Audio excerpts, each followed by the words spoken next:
Hello, everyone. Let's talk about sky gods. So, starting out with monotheism, Christianity, Islam, Judaism.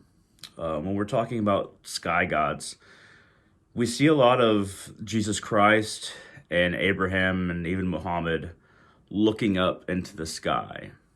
That's kind of a misnomer. It's a little bit deceiving. So, they're not necessarily looking at the physical sky. It's more that they're looking at their third eye, and the third eye is the place that transcends dimensions, that communicates and sees other dimensions. It is a reflection, both energetic, and don't think that reflection is a bad thing or it's lesser, but is a reflection of the pineal gland, which is kind of like the vortex hole. And then the third eye is kind of the projection of the pineal gland right here. That is the gateway. So when you hear about in Abrahamic traditions that they're, when you see them when they're looking up, in essence, it's more they're looking into their third eye. They're not necessarily looking at like the physical sky above. That's not what they're looking at. So if we're going to talk about sky gods in non-Abrahamic traditions, Indra, for instance, Indra, god of rain, god of thunder, and god of the sky. So, and then there's other ones. Another similarity or similar god to Indra would be Zeus, god of thunder, lightning, the sky, and Odin and Thor in a way. So Thor is the god of lightning and thunder. Odin is the god of the sky because he mated with the earth, Yorn, to make Thor. So Thor is half giant because Yorn is earth. This is an earth giant.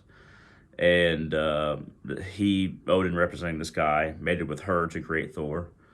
So, generally speaking, though not specifically speaking, sky gods, they have some other things behind them besides just the literal sky.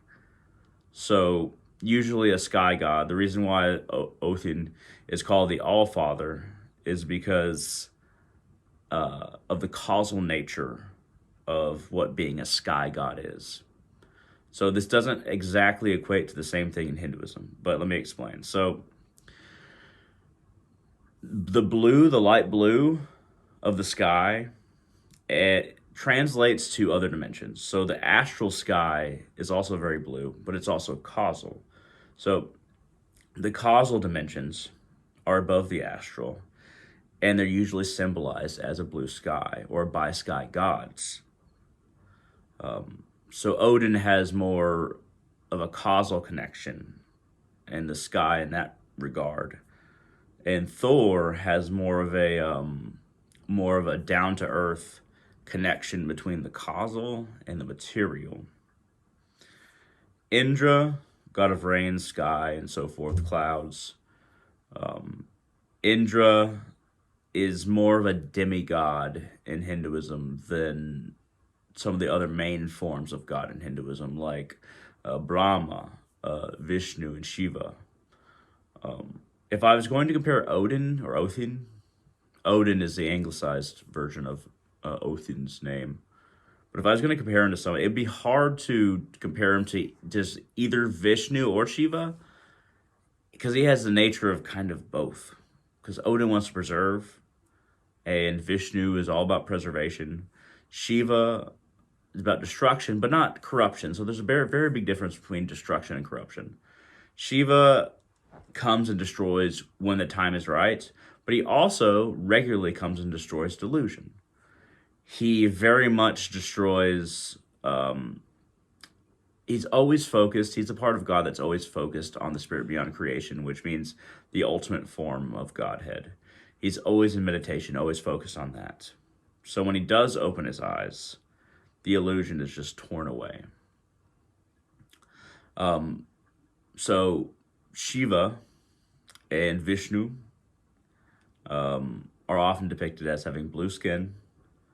This is to symbolize their causal nature, that their roots are beyond the astral realm. They go into the causal realm. They are causal beings. This is why Kali Ma is also depicted as having blue skin a lot of the time too, and Krishna, that they are causal. It's that subtle hint and that very blatant hint at the same time that these are beings that have more causal natures rather than being entwined in the astral and material realms.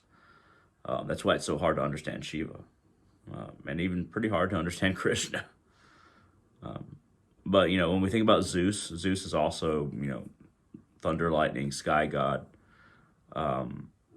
Because of the nature of the Greeks and like how they did things, there's not as much solid ritual and explanation as around the rituals around Zeus. It's more philosophical, but also it's more laid out. We have the dogma of the ancient Greek religion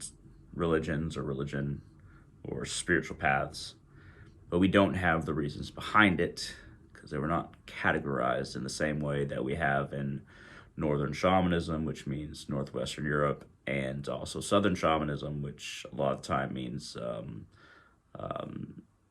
Hinduism, but mainly goddess worship in South India, Kali Ma and the like. So we also have, and I would consider this as part of Northern shamanism because of very similar symbols, very similar purposes, very similar culture. Ironically, to the Norse is the Mongolians, Tingri. There's many different kinds of Tingri. Tingri is basically, you can ultimately a sky god. But there's many different kinds of Tingris, which means different kinds of spirits. Very shamanistic culture, just like Northern shamanism for the Norse. But I think the Mongolians, they were I think that they were the only army to conquer most of the world that was just shamanistic. Now, there's no like set rules of different shamanisms or like brutality is all shamanism. It's not that. Shamanism is down to the earth, a personal relationship with the earth, the spirits, the animals, and the Mongolians had their priests they were shamans. They didn't have priests in the same way as other cultures had. They had shamans. That's what's interesting about the Mongolians, and they conquered so much of the world. And they were kind of, the crazy thing is that Genghis Khan was more open to religion and different religious faiths as long as you paid your taxes to him and the Mongols.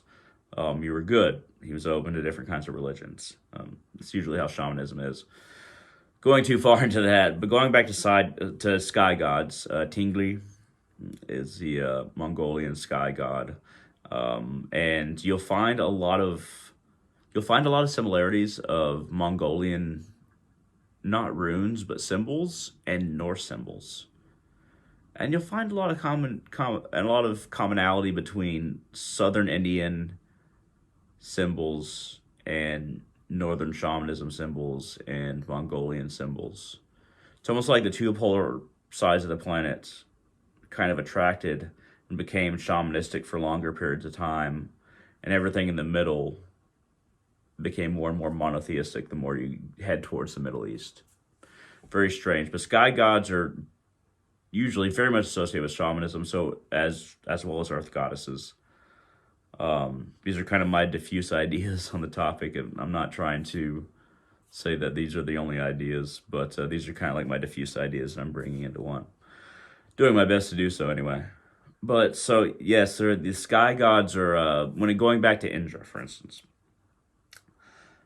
the Vedas and the Vedic texts, all these very specific rituals and how to offer, to the gods, things like that.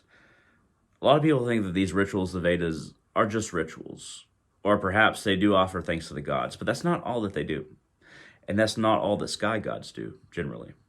So if you offer to sky gods, you do rituals for sky gods, usually the general subconscious of Earth, there's a lot of negative energy that floats up into the symbolic sky or the subconscious sky. Not necessarily like you could see the negativity, But the subconscious sky that we all feed all our negativities going into, when we offer to sky gods, when we do rituals for sky gods, most of those sky gods tend to cleanse and get rid of the negativity that we're sending up.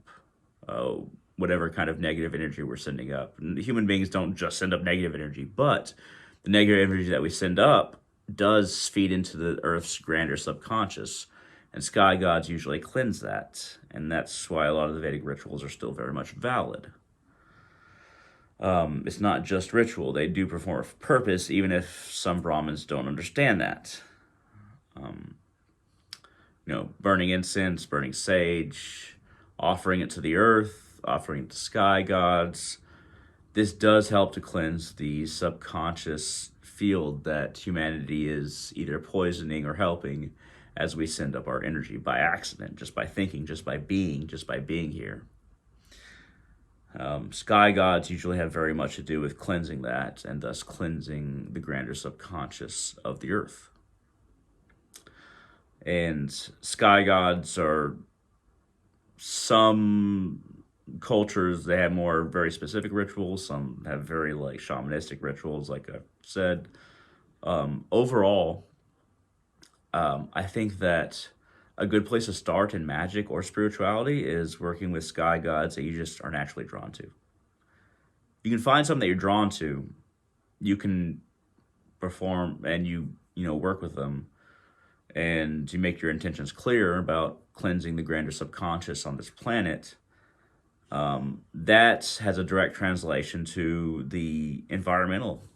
It does have an effect on the environmental aspect of Earth as well.